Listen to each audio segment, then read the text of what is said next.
He is old. What are you doing? Okay. Watch out for these cars.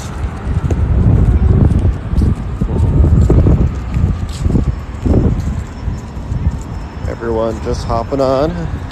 Yeah, having some donuts. Yes, on the way for some donuts. For those that didn't see the announcement, And we're walking it. yeah, walking our dog. But I got into the subscriber program. So I'm going to be doing more subscriber-only lives. So myself, I've been in tech sales for a while. My whole page is about bringing transparency to tech sales, helping people get in. People who have non-traditional backgrounds, no college degrees, aren't coders. You can still get into tech and sales if you're a people person. And you can make a lot of money in this career. So I have immigrant parents. I didn't have any connections into the tech industry. I kind of stumbled in, and I know a lot of people are in the same boat too. So that's kind of like what my whole page is, right? So I've like shared my pay stub and talked about my pay progression, all that stuff. So I started, in tech support, making $62K, moved into sales at that company, making 67 as an SDR, got promoted in 8 months, inside sales rep, 72. And then I started researching. I saw how much money software sales made. So that's when I went to a cybersecurity startup and made 135 that year. Went to Google, made 186K. And then I went from there to a fintech startup. That was 240. And then currently I'm at AWS, Amazon Web Services.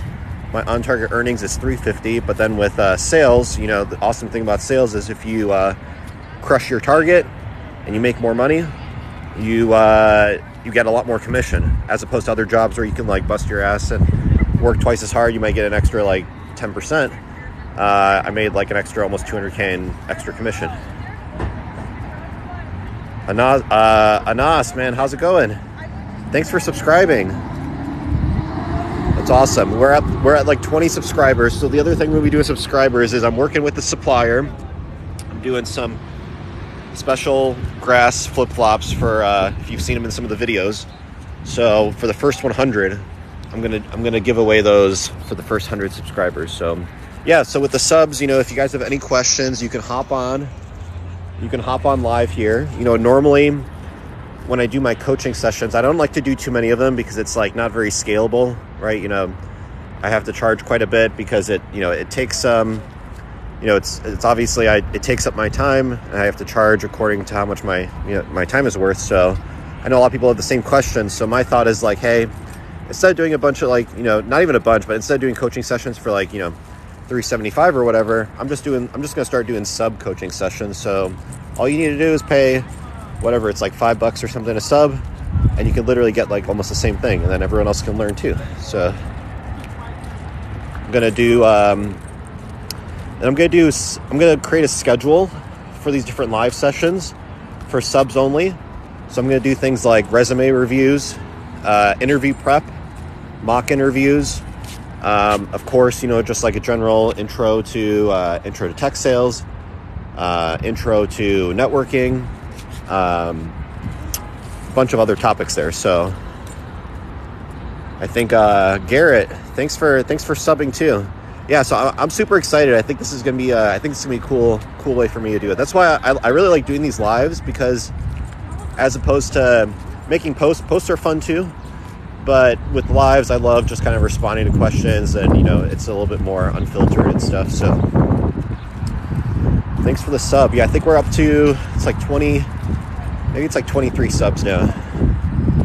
So yeah, and any of the subs, the guest requests are open, so feel free to request. You can, if you'd rather talk through any questions, or if you want coaching feedback, you can hop on either video, or you can just do audio. You can do audio guest request.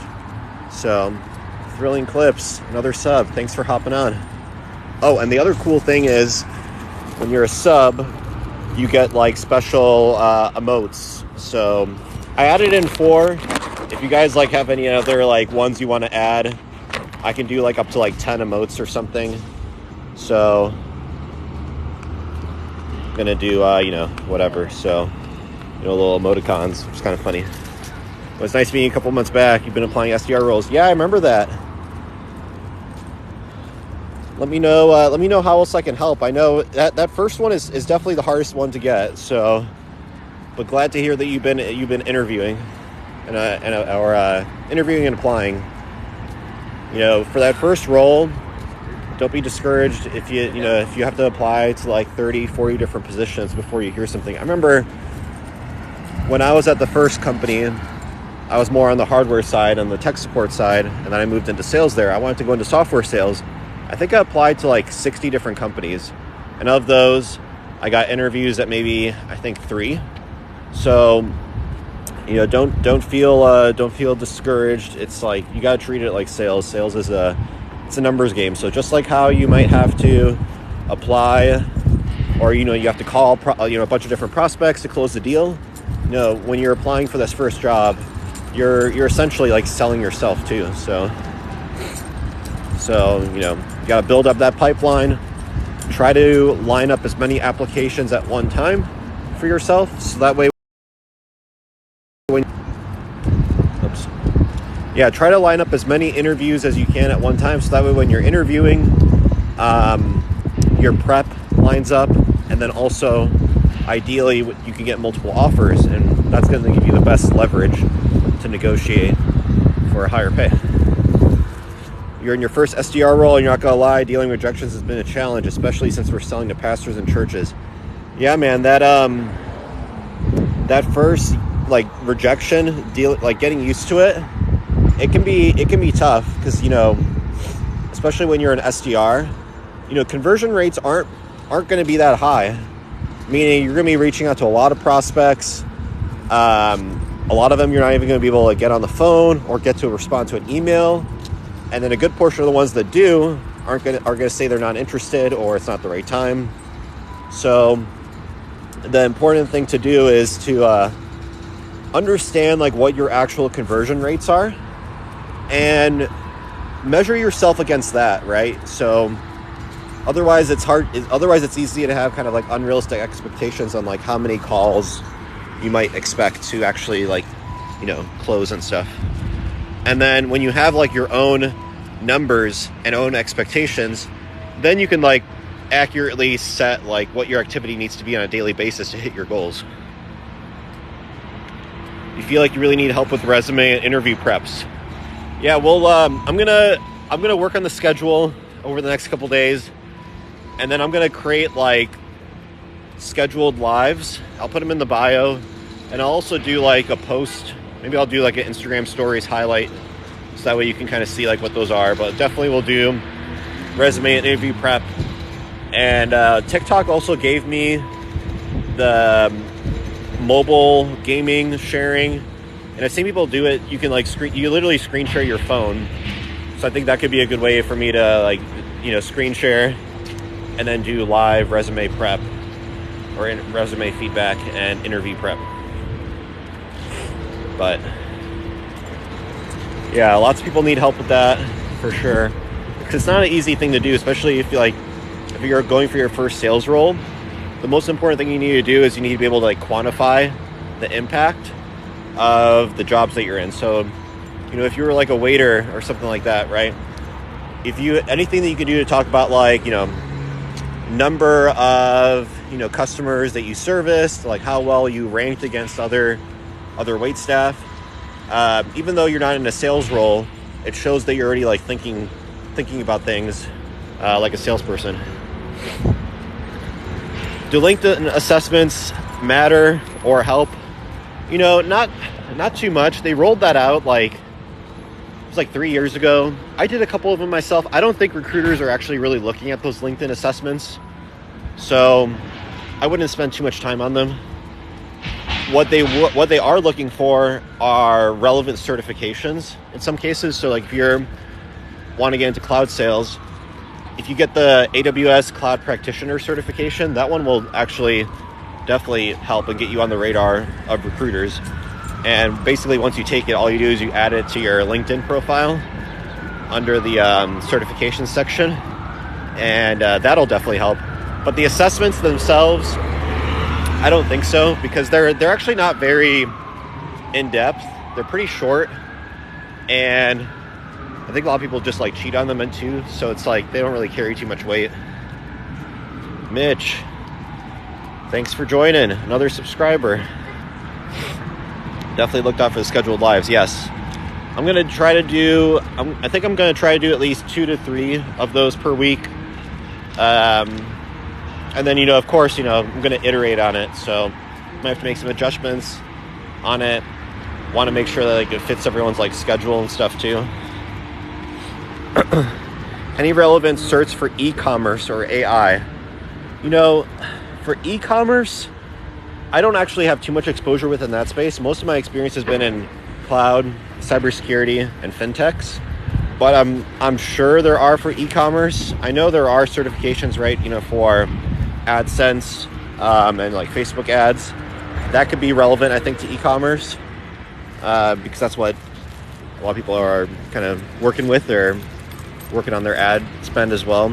And then for AI, I'm thinking about the AWS and Google Cloud certifications. I don't know if either of them have one, but AI for Everyone is actually a great free course. I recommend checking that one out. It's by, I'm drawing a blank on the guy's name, but Patrick, maybe. But he, his last name I think is NG. He was an early, I think, Google engineer, and then he left. He's doing his own startup, but he put out a great AI course for free. It's called AI for Everyone. Company you're waiting final decision on utilizes a lot of APIs. Yeah, a lot of them do. Nowadays, companies are trying to not do as much in-house as they can. They're trying to leverage. Yeah, Andrew. Yeah. Exactly. Yep, that's the one. AI for Everyone. I think he has there's more technical courses too. But that one's at least a great starting one. I did that one when I was at the fintech company when I joined as a sales engineer. So what we were doing was machine learning for credit underwriting. And so there's a lot of AI concepts that ended up kind of being relevant that I needed to get up to speed on. Yes. But yeah, in general, actually, for the entry-level role, you don't need to worry too much about certifications. They're going to teach you most of the stuff on the job. Even at AWS, they don't even require, unless you're coming in as a solutions architect, they don't even require that you have any certifications. And in most cases, they'll just tell you in your first 3 to 6 months which ones you should take, and then you'll be doing that. Any updates on my course? Yeah, so the one I'm working on with Bravado, which is free. There's still the production team. There's a whole team on it. They're still working on the engineering for the course.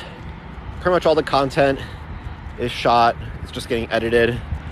I shot pretty much all the stuff. It was either we did a bunch. We rented out a whole office to do a bunch of skits and stuff and reenactments, and then a lot of the lecture stuff I recorded in my own spaces with my Sony A7S III.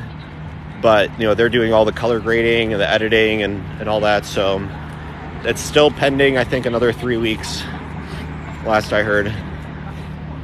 But you can still sign up for it if you wanted to get on the wait list. I think as of right now, everyone who's on the wait list is going to get in on the first round, but they might start capping it soon.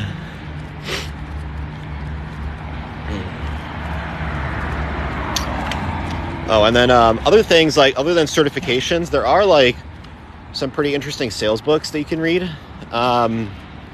In my resources section on the Discord, which hasn't been updated in a little while, that one has a bunch of sales books that you could definitely check out. And then the other thing is, another book actually I came across lately, I did a post about it, was Game of Sales by David Perry. He also posts occasionally on TikTok. He's a sales leader at Adobe, and he has a lot of great like insights and tips as like a sales leader, and who's someone who also has experience at selling at these big tech companies. So that's a pretty good book, because a lot of the other sales books, they're like kind of like general sales books. They don't really focus on tech sales, and that's the only one that I've really run across, although I haven't really been looking too hard at different sales books.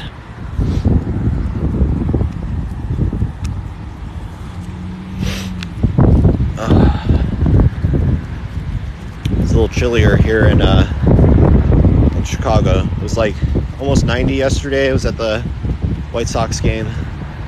Now it's like 70. That's Chicago for you. Have you ever heard of Demand Science? Had to submit an introductory video for that one. Yeah, actually, one of my followers, she works there, I think Demand Science, yeah. So she's only had positive things to say about them. They do, they're like in the data augmentation space, right? So lots of use cases. Yesterday was beautiful. Yeah, it was great. Did a lot of roller skating on my end. Roller skated all the way down to Millennium Park, and then roller skated down to Guaranteed Rate Stadium, and then back to South Loop.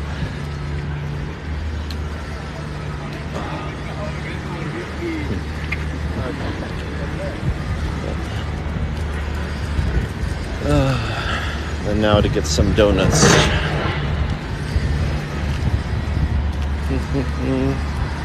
And for people that are hopping on, not all the lives will be subscriber only, but I'm going to be putting some extra attention on this. I think it's going to be a great way, because some of these like big lives, they get crazy. You get thousands of people that will be asking questions, and I can't get to all of them. So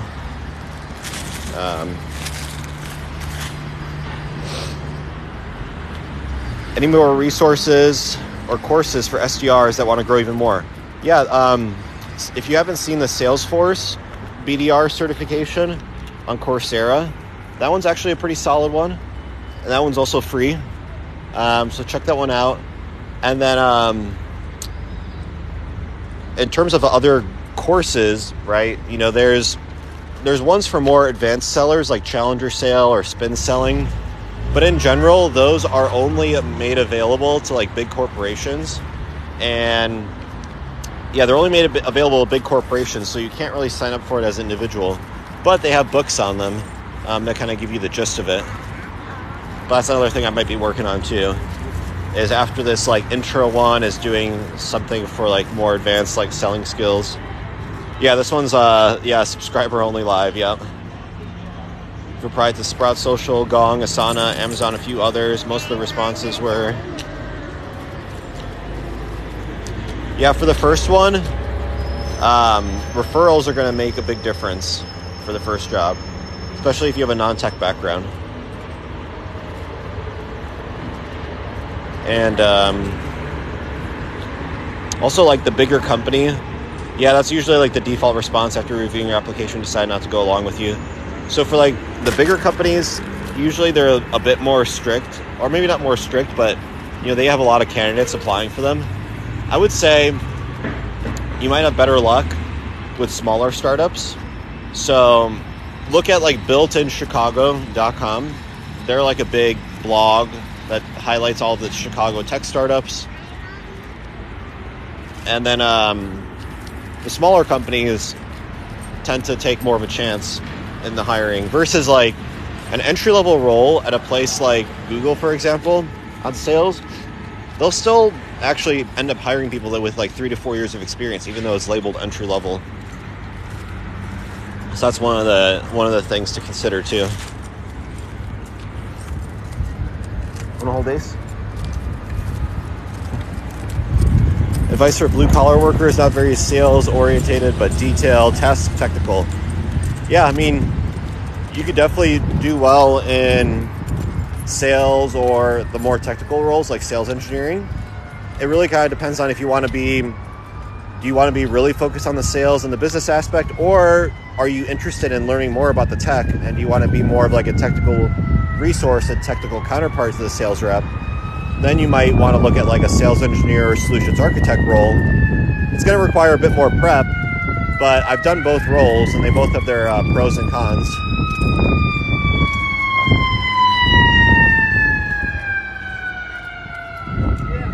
Awesome. I swear, those things are so loud in the city. But yeah, you hear them all the time. Anyway. Yeah, for blue collar workers, referrals are so pretty much for anyone with like a non-traditional background. Um, Referrals are going to be like super key. Um, like once you have like a big company on your resume, that actually kind of gets rid of a lot of concerns that a hiring manager might have about whether or not you could do the role. But for that first role, you really kind of have to like prove yourself a little bit. And then getting a referral, so not only does it like give you the name of someone who kind of like supports you for applying for the role, but the other thing is it also kind of shows that you have kind of like the aptitude of a sales rep who's willing to kind of do some research on their own. And like by you getting a referral, it already kind of shows that you can prospect and kind of close a sale in a way. Yeah, we're gonna go.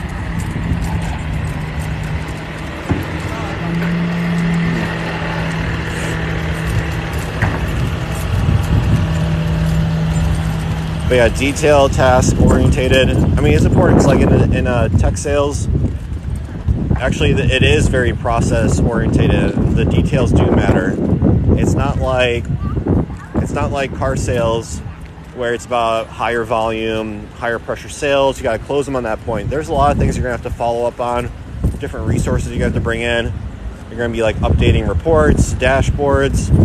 So it's definitely definitely a big part of the job there. And you're gonna have people that'll help you out on it.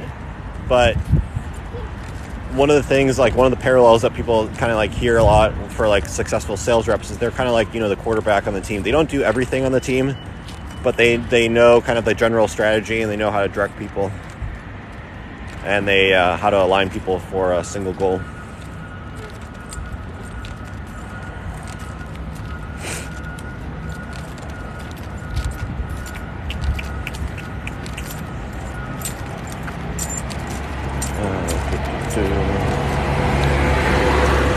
Oh yeah, so people are asking about like the free course. I think what I'm going to start doing is while like that course itself is being finalized, I have like all the video clips myself. So I think I'm gonna start posting some stuff from there to kind of give some like teasers or some tips, maybe specifically on like the interview prep or the LinkedIn side.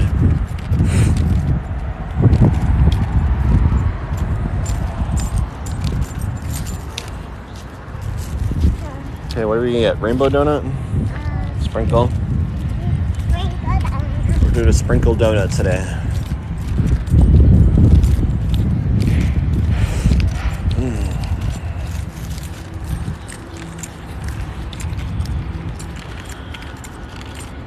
Let's see.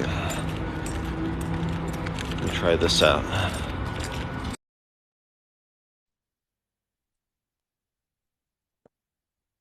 Will you accept my LinkedIn request? Yes, absolutely. I haven't actually gone on LinkedIn in a few weeks, so I will definitely. I end up accepting every request that comes in. I think eventually you hit a limit.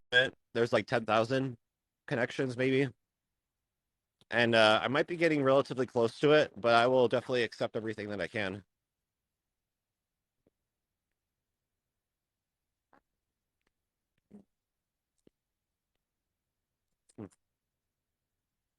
Yeah, if you don't have your LinkedIn built out, that's one of the first things you probably need to do if you want to get into tech sales, because all the hiring managers are going to be looking at LinkedIn. A lot of your prospecting is going to be done Oops. Yeah, a lot of the prospecting is done on LinkedIn, so it it's essentially replaced what your resume used to be. And if you don't have one, it's kind of like, yeah, it's gonna, I mean, long story short, you need to have your LinkedIn. You need to make sure you have every section updated. You need to make the formatting consistent. It should essentially reflect your resume. And if you have trouble kind of like figuring out what to put on there, you can take a look at my LinkedIn. It's in my description. I have it linked there. And feel free to copy the formatting or whatever. I've used a resume writing service twice to both update my LinkedIn and my resume. So that's kind of like where the formatting kind of came from. And then the bar is not very high. So if you put in the extra effort to kind of beef up your LinkedIn, it's going to definitely make you stand out among all the other candidates. So that's one of the other things too. If you're applying for a lot of jobs and you're not getting any responses, you know, it could be that maybe they looked at your LinkedIn profile, it didn't seem professional enough or something along those lines. So or they just didn't find it. So make sure you have that up to date. Because like every hiring manager will look you up on LinkedIn, see how many connections you have. The other thing with LinkedIn is you want to get to, other than like building out your profile, you want to get to 500 plus connections. That's kind of like the first threshold to show that you're kind of like serious about LinkedIn.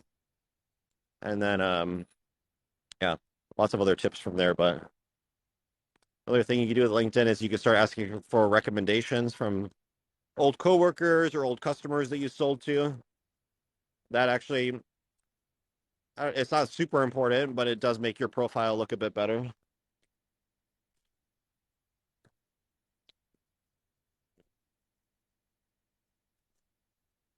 Mm.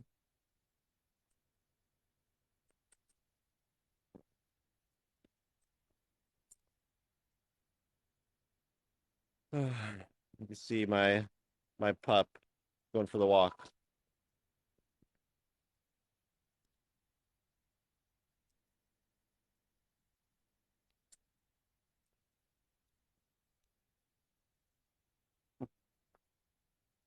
But how's everyone else doing today? Hopefully you had a good weekend, a good start to your Monday. I myself, I'm still working out stuff related to the Tesla, which got T-boned on, was it Thursday or Wednesday? So that's gonna be fun to deal with.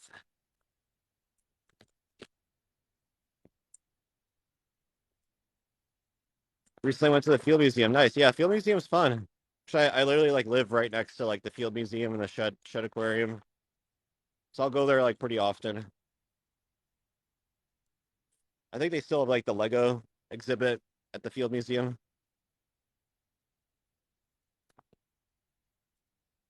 Oh no. Mm. I haven't done the planetarium yet though. Yeah, I know that's been open. They reopened it for a while, but haven't gone there.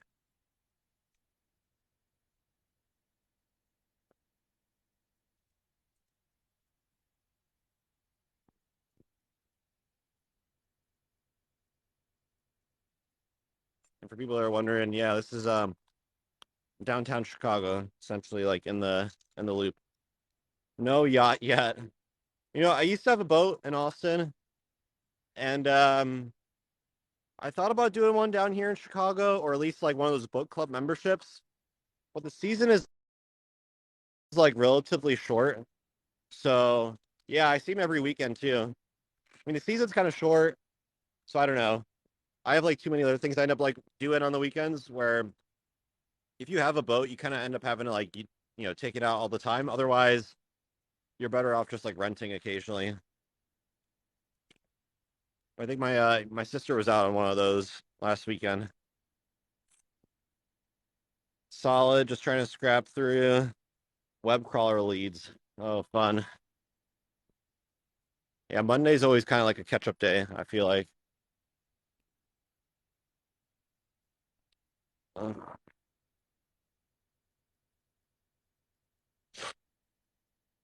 Oh.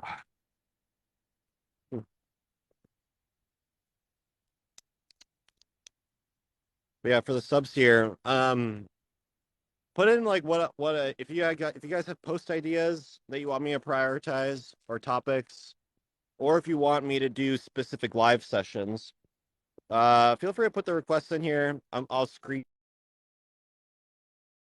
it. I have a bunch of screenshots of different like ideas that I need to add to the content schedule, and we'll definitely make it happen.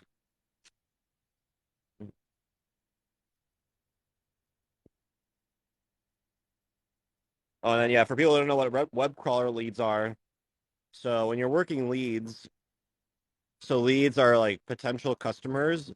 These leads could come from a variety of different areas. So they could come from tools and databases that you have on different customers. It could come from webinars. It could come from email lists that you get from a company.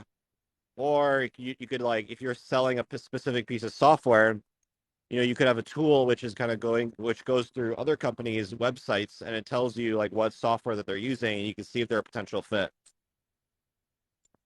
Good responses to comment interview questions. Yeah, that's a good one. So I did that video with like the 3 interview questions that you need to be prepared for.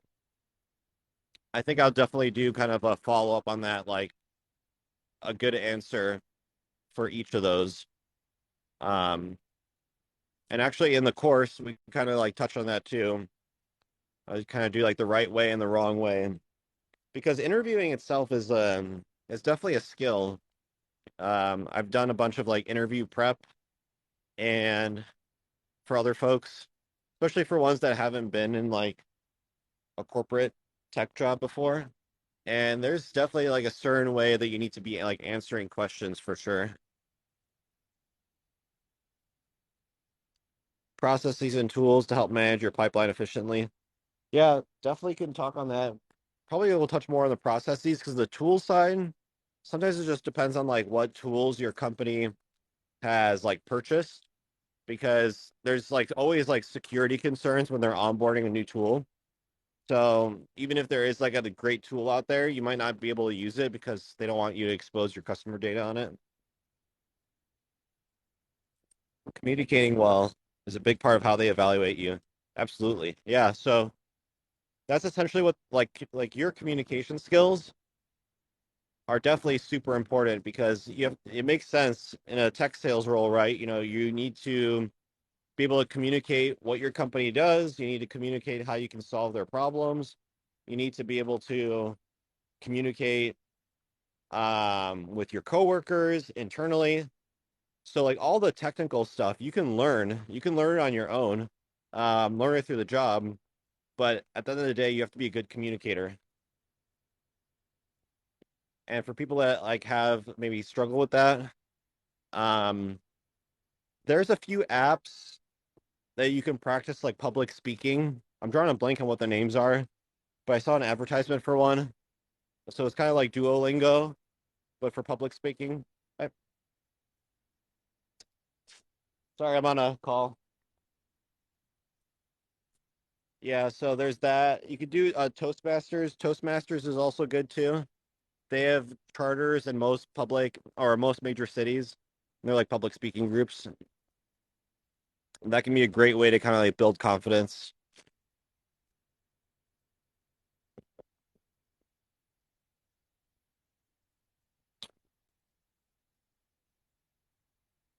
Mm-mm.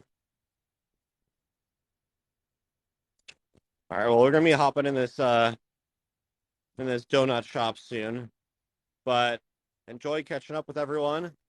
I might be on later today. We'll see, but be on the lookout. I'm gonna do a stories highlight with kind of like what the schedule is gonna be for these like specific live sessions. So looking forward to that. Interview prep, resume prep, LinkedIn prep, evaluating companies, negotiating offers.